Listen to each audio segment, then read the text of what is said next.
साईं बाबा और ब्राह्मण की कहानी। ये बात तब की है जब बाबा की ख्याति चारों ओर फैलने लगी थी। बाबा की महिमा जानने के बाद हजारों लोग उन्हें प्रतिदिन मिलने आते। इन हजारों लोगों में एक ब्राह्मण ऐसा था जो बिना बाबा का दर्शन किए भोजन नहीं करता, चाहे कितनी भी देर हो जाए, और अक्सर उसका नंबर आता तब तक रात हो जाती, इसलिए वो सिर्फ रात का ही खाना खा पाता। बाबा को उस पर दया आई, सो एक दिन बाबा ने उसे कहा, तुम यहाँ मत आया करो, बल्कि मैं ही तुम जहाँ रहते हो वही आ जाऊंगा।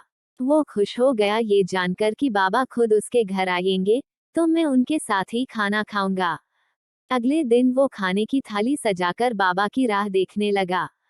बाबा तो नहीं आए, लेकिन एक कुत्ता सारा समय उसे परेशान करता रहा और बार बार उस थाली को खाने की कोशिश करता रहा।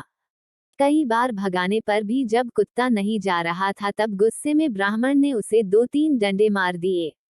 दिन खत्म होने पर ब्राह्मण अपनी शिकायत लेकर बाबा के पास गया और उनसे कहने लगा, बाबा आप मुझे वचन देकर भी नहीं आए, मैंने ऐसी उम्मीद नहीं की थी।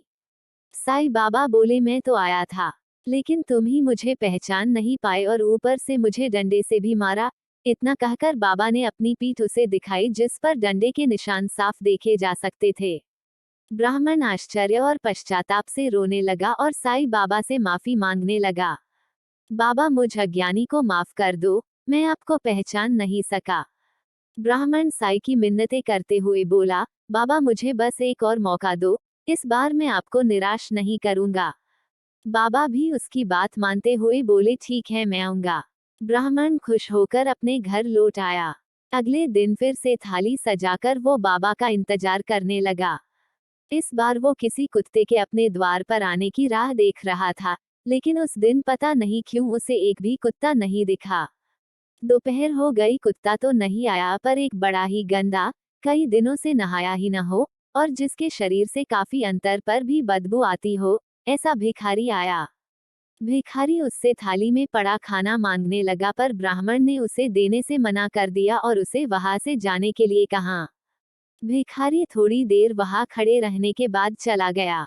एक और दिन खत्म हुआ और ब्राह्मण फिर से साईं बाबा के दरबार में पहुंचा और बोला, सच बताना इस बार आप नहीं आए ना? आपको कोई दूसरा जरूरी काम होगा?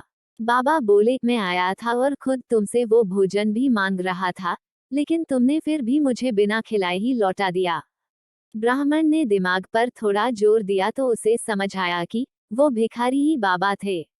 अपनी मूर्खता का पता चलने पर वो बाबा के आगे फुट फुट कर रोने लगा और एक बार बाबा से अपने घर आने के लिए कहने लगा।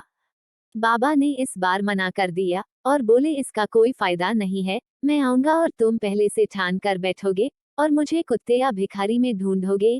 बस तुम इतना जान लो, मैं हर किसी में हूँ, हर जगह हूँ, इसलिए जो भी जरूरतमंद नजर आए उसकी सच्चे मन से मदद कर दो, बस इतना काफी है मुझे खुश करने के लिए।